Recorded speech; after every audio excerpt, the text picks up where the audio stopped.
मी जनक दळवे, राहणार पोखरी, तालुका जिल्हा बीड।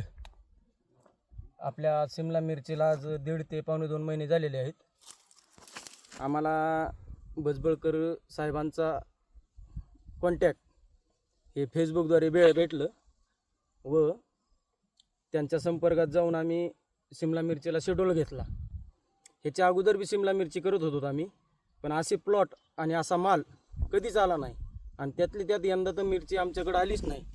पण साहेबाच्या मार्गदर्शनाखाली आम्ही 1 नंबर प्लॉट असे तयार झालेले आहेत। तरी साहेब हे आमच्यासाठी देव माणूस झालेले आहेत। हा प्लॉट बघा, शेंडा ते बुडका 1 नंबर प्लॉट, सेटिंग बिटिंग ओके आहे। तरी साहेबांचे मनाव तितके आभार कमीच आहेत। एवढं बोलून मी थांबतो।